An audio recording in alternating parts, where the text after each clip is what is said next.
اور سندھ کی زمین ایک نیا باب لکھنے لگی۔ سندھ کی فتح کا اصل دروازہ نہ تو دیبھل تھا نہ پیچھے کے شہر، اصل دروازہ تھا دریائے سندھ۔ جب لشکر اس دریا کے کنارے پہنچا تو شام کا سورج آسمان میں خون کے رنگ بانٹ رہا تھا۔ موجیں زور سے بہہ رہی تھیں جیسے وہ ہر چیز کو اپنے اندر کھینچنا چاہتی ہوں۔ سپاہیوں نے دریا کو دیکھا اور ایک دوسرے کی طرف دیکھا۔ یہ دریا ایسے تھا جیسے تاریخ کہہ رہی ہو، جو میری گہرائی پار کرے گا وہ سندھ کا مالک ہوگا۔ محمد آگے بڑھا۔ پانی بہہ رہا تھا، پتھریلے کنارے کانپ رہے تھے اور دور کہیں درختوں کی شاخیں ہوا سے لڑ رہی تھیں۔ محمد نے سپاہیوں کی طرف دیکھا اور کہا، یہ دریا ہمیں روکنے نہیں آیا، یہ ہمیں آزمانے آیا ہے۔ پھر وہ گھوڑے پر سوار ہوا اور بغیر ایک لمحہ سوچے پانی میں اتر گیا۔ سندھ کے مورخ بعد میں لکھتے ہیں، اس نے پانی میں ایسا قدم رکھا جیسے کوئی شیر دریا کو چیرتا ہو۔ سپاہی ایک ایک کر کے پیچھے آئے، ہاتھ ایک دوسرے کے بازو پکڑے ہوئے، زندگی ایک دوسرے پر بوجھ بنے ہوئے، لیکن ایمان سب کو سہارا دے رہا تھا۔ پانی سینے تک آ گیا، بعض گھوڑے بہنے لگے، کچھ جوان پانی تلے چلے گئے، لیکن محمد کی آواز پانی کی گرج کو چیر رہی تھی، آگے بڑھو، سندھ تمہارا انتظار کر رہا ہے۔ یہ آواز دھوپ کی طرح تیز، لوہے کی طرح مضبوط اور رات کی طرح گہری تھی۔ آخرکار دریا پار ہوا۔ سپاہیوں نے پیچھے دیکھا تو دریا جیسے شکست خوردہ پڑا تھا۔ محمد نے آہستہ کہا، ایک دشمن گزر گیا، اب اصل دشمن باقی ہے۔ جب داہر کو پتہ چلا کہ محمد بن قاسم دریا پار کر گیا ہے تو اس نے اپنے دربار میں ہنگامی اجلاس بلایا۔ 2 رانیاں، لالیتا اور پدمنی، دونوں سمجھدار اور سیاسی عورتیں تھیں۔ لالیتا آگے آئی اور بولی، راجن، یہ عرب سپاہی جنگ نہیں لڑ رہے، یہ ایمان کے ساتھ آ رہے ہیں، ان کے پاس وہ چیز نہیں جو ہمارے پاس ہے۔ راجا نے غصے سے کہا، کیا تم چاہتی ہو کہ میں بھاگ جاؤں؟ پدمنی نے دھیمے لہجے میں کہا، نہیں راجن، لیکن یہ جنگ طاقت سے نہیں جیتی جائے گی، انہیں روکو، سفر میں روکو، پیچھے سے وار کرو۔ یہ بات صحیح تھی، لیکن داہر غرور کا غلام تھا۔ اس نے کہا، میں میدان میں لڑوں گا، مجھے پیچھے سے وار کرنے کی ضرورت نہیں۔ یہ جملہ اس کی موت کا پہلا اعلان تھا۔ داہر نے اپنی فوج راوی اور سندھ کے کنارے میدان جوہر میں جمع کی۔ ہاتھی، تیز نیزے، سندھی تیر انداز، بھاری زرہیں، سب کچھ سامنے لایا گیا۔ داہر خود ایک بڑے جنگی ہاتھی پر سوار ہوا اور چیخ کر کہا، یہ زمین میرے باپ دادا کی ہے، کوئی عرب اسے نہیں لے سکتا۔ لیکن اس کی چیخ میں خوف تھا، غرور نہیں۔ محمد نے دوسری طرف اپنے لشکر کا ترتیب دی۔ اس کے سپاہی غریب تھے، لیکن ان کے دل میں آسمان جیسی وسعت تھی۔ محمد نے اپنے سالاروں کو بلایا اور کہا، راجہ داہر کی کمزوری اس کی طاقت ہے، اس کا غرور اسے مارے گا۔ یہ حضرت خالد بن ولید کی طرح ایک زبردست جنگی حکمت عملی تھی۔ زمین دھیلنے لگی، ہاتھی آگے بڑھے، ان کے پیروں کی آواز ایسی تھی جیسے آسمان پھٹ رہا ہو۔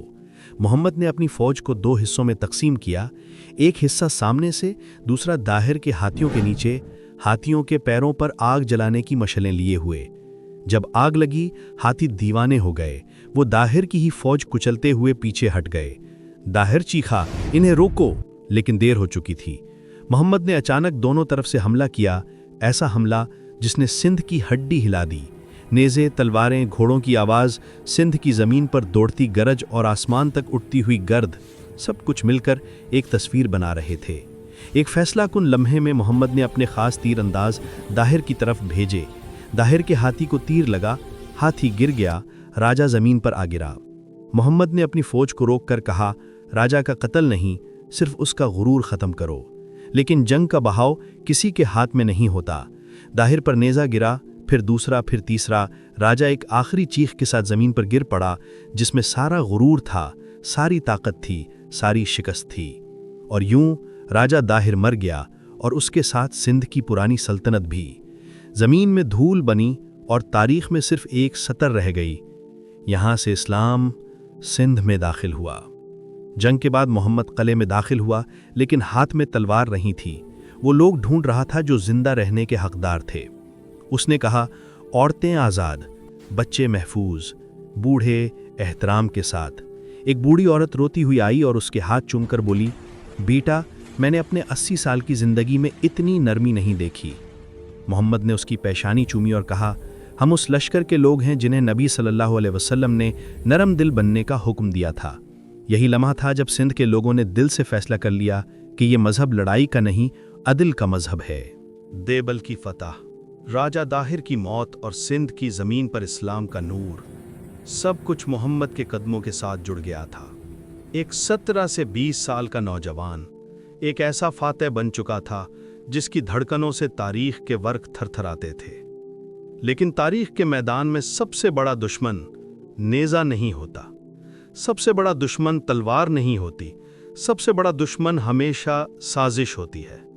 اور اس بار یہ سازش زمین کے نہیں تختوں کے درمیان پیدا ہوئی تھی۔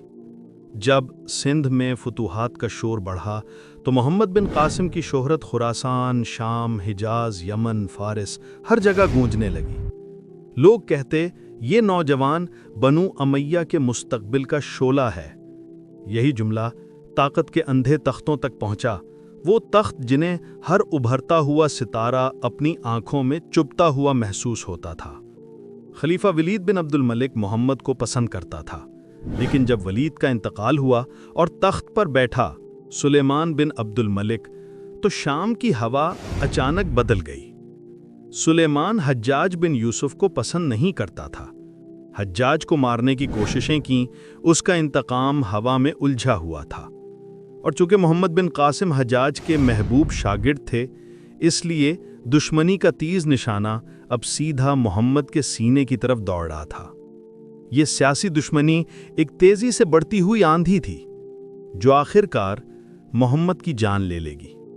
فتح کے بعد محمد بن قاسم نے راجہ داہر کے محل سے گرفتار ہونے والی 2 رانیوں سوریہ اور پدمنی کو عزت کے ساتھ بغداد بھیج دیا۔